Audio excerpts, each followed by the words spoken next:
Devil May Cry, a series that goes beyond just being a straight up hack and slash by being a master of a whole style-based combo system for dispatching hordes of demons with an iconic trash-talking protagonist. What a big surprise.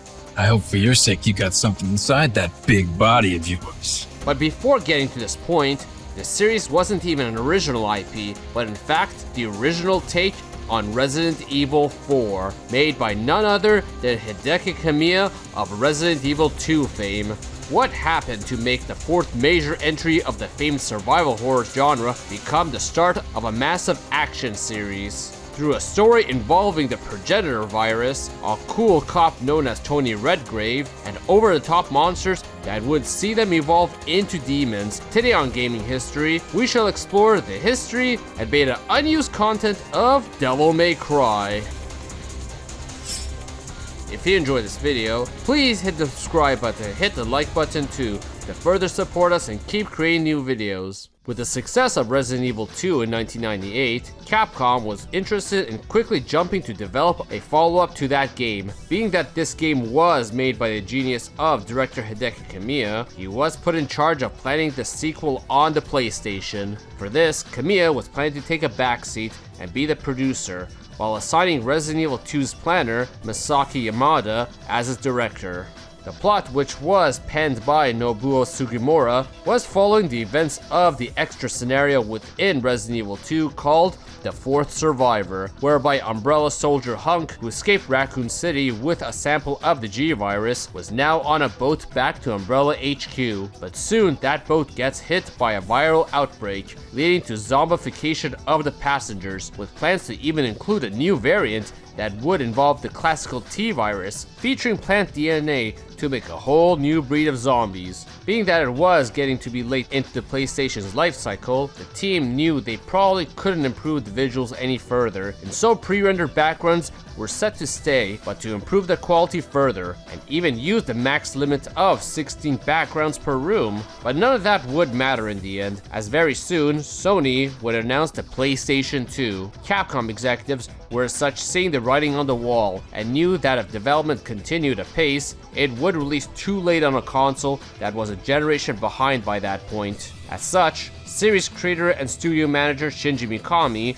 made an offer to Hideki Kamiya and the team, bring the game to the PlayStation 2 and have Kamiya as the producer for that game. But Kamiya was bored of the producing role, and instead agreed to direct the game now being pushed to the PlayStation 2. However, instead of just continuing to work on the both Resident Evil game, Kamiya decided to start over from scratch with the same team. What was going to be clear was that as this was a fresh start, development would take even longer, and therefore there would be a massive gap between Resident Evil 2 and 3. As a result, in order to move to fill in that gap, supervisor Yoshiki Okamoto pushed for the side entry Resident Evil 1.9/2.1, a pseudo prequel/sequel to Resident Evil 2, to become Resident Evil 3 to fill that gap, therefore making this new PS2 Resident Evil game, now being directed by Hideki Kamiya, become known as Resident Evil 4. In this fresh restart to the game, Flagship,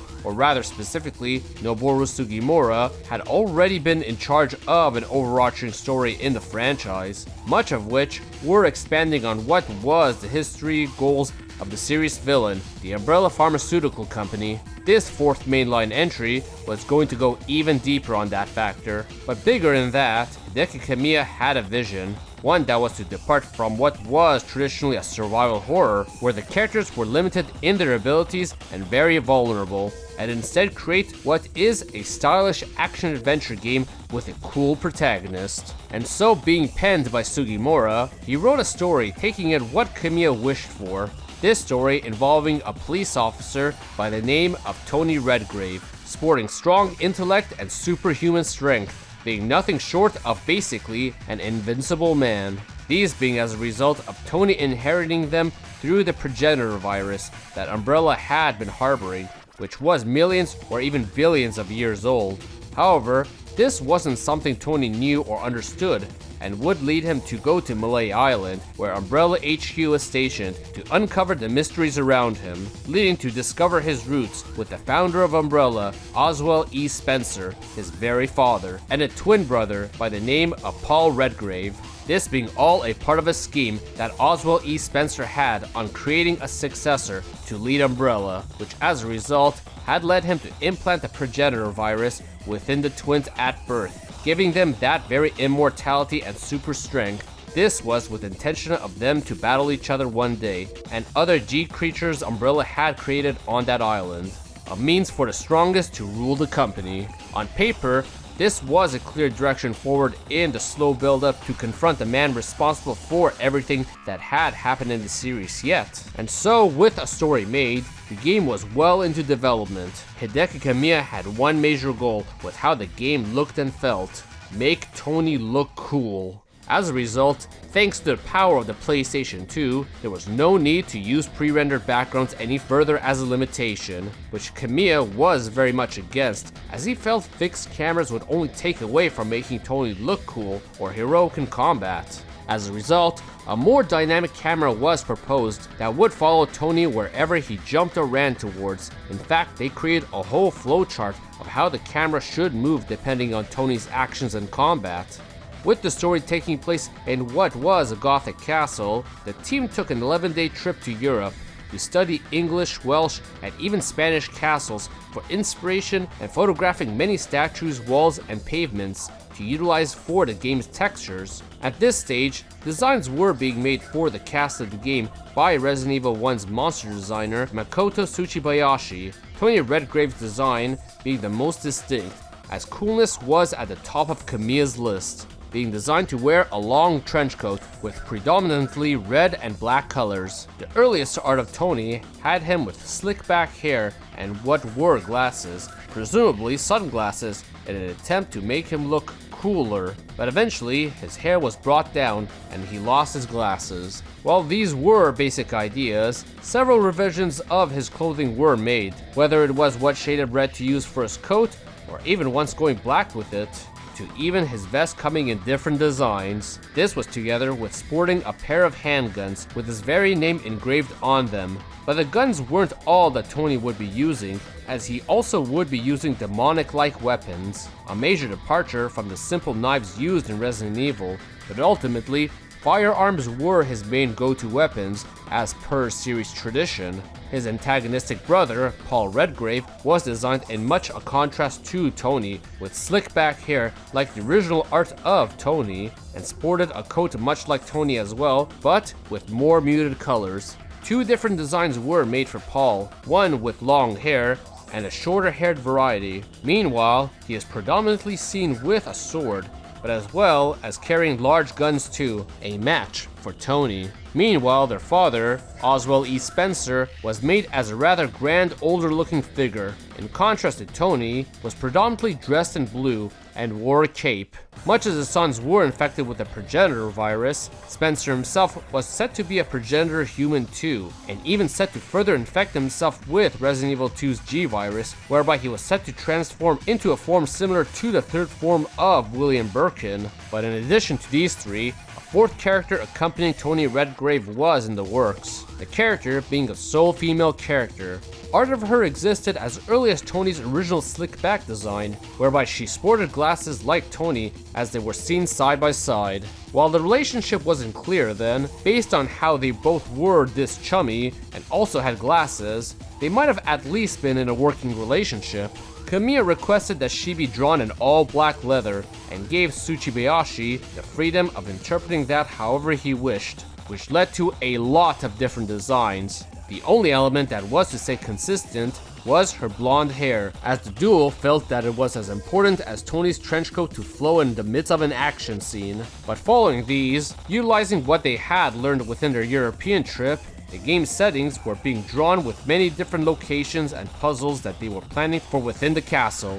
Quite prominently, Tony is seen running around the castle with a submachine gun in hand, showcasing the prominent main tool as per the tradition of Resident Evil. And these guns and various other tools were said to be utilized on the game's enemies, the many BOW and G creatures created by Umbrella. And this is where its value as a sequel to Resident Evil 2, and specifically the 4th Survivor, come in, as the creatures in this game are all G-Virus based creatures thanks to Hunk's retrieval of it in that game. Many of these were simple animals, as had been seen in previous Resident Evil games, such as the dogs, but in this case, these being stronger G-Dogs, featuring the iconic eyeballs from the G-Virus, and several more limbs. However, 5 other animals were also being made of the G variety, but none of which exhibited the freakish nature of eyeballs and extra limbs like the dog, these being the G-Crow, G-Cat, G-Bat, G-Fish, and G-Leech. It can be surmised that the G-Dog was simply more compatible with the virus, though a close contender is the Hydra, which was a multi-headed snake. But in addition to animals, the iconic Resident Evil zombies were back, but this time, instead of being humans infected with the T-Virus, it's humans that were Franken-stitched together and ingested with the G-Virus to make these strong over-the-top enemies. And finally come the return of the hunters themselves. Except unlike previous iterations where they were created using the T-Virus, they were made with the G-Virus to make an even deadlier creature. But stranger were these creatures called the Nobody, who were an ancient civilization that were buried underneath the Spencer Castle here. But using the G-Virus, they were revived and featured with 5 limbs, along with the iconic eyeball that comes with the virus.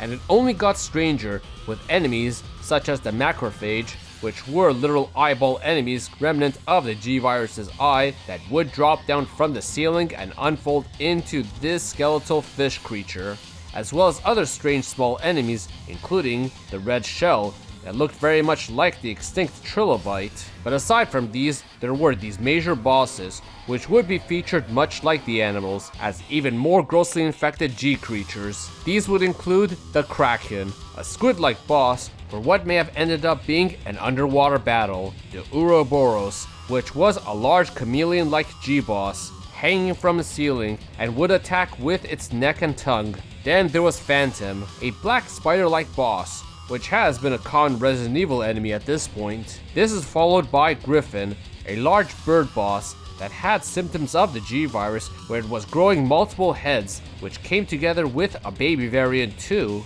and even stranger bosses such as Nightmare, which was said to be a liquid boss that was cultivating an ancient virus whereby it would shoot missiles and had a hard exterior. All of these being enemies that in a regular Resident Evil game would be way too much for the cast to handle. But for someone as strong as Tony, this would be fair game. But that's the issue. It was going a little too off course. The team was seeing how much of a departure Resident Evil 4 was from anything previously in the series. As such, Shinji Mikami one day approached the staff and especially director Hideki Kamiya to change course in the game and make it into a new series altogether instead of a Resident Evil entry. And so the team, along with Hideki Kamiya, agreed. As such, the Resident Evil was now pulled from the game and many changes were required. With that, Hideki Kamiya personally sat down to do this rewrite, taking inspiration from Dante Alighieri's religious poem, The Divine Comedy. He turned a game that was full of infected G creatures into a game full of demons. And to further tie it back to the Divine Comedy, Kamiya even changed Tony Redgrave's name to Dante, while his brother Paul Redgrave was renamed after another Divine Comedy character called Virgil. Dante, while at this point had a finalized design, was finalized to the point where his guns kept the name Tony Redgrave still intact, but his role was completely altered. He was now a half-demon and a demon hunter who would be led to Malay Island to uncover the mysteries around the disappearance of his mother and his brother to darkness in the past. As such, his brother Virgil, who was also now a half-demon, was almost completely remade, whereby his previous designs were all scrapped, and instead wearing heavy demonic armor, a form that gave him the name Nilo Angelo, where Virgil was enslaved by the game's main antagonist, thus obstructing what he originally looked like as Paul Redgrave.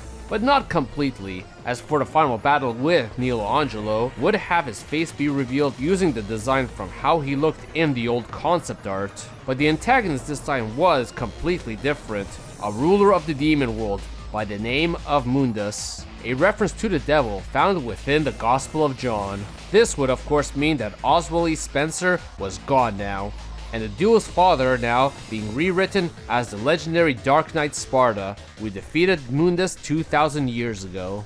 But the one to lead Dante to Malay Island was the female character that was being written by Sugimura, now given the name of Trish, with a design at long last finalized for her, where she would be in full leather but with long blonde hair instead, something the team had trouble animating due to its length requiring multiple joints. Some of the biggest changes, however, came in the form of enemies, several of which were renamed and slightly redesigned. The hunters became the Blades, who now sported shields and armor. The G-Zombies became the Marionettes, featuring more puppet-like features than flesh ones. The G-Cat became the darkly enemy known as the Shadow, and the G-Bat, while completely axed, had its model reused for part of the plasma enemy. Nobodies received a slight redesign that saw them lose their golden jewelry around their neck and arms, as these were leftovers from their days as the revived ancient civilization. Meanwhile, several of the bosses received revisions, including Phantom, who now had lava flowing through its body. Nightmare now wasn't a creature that was creating an ancient virus,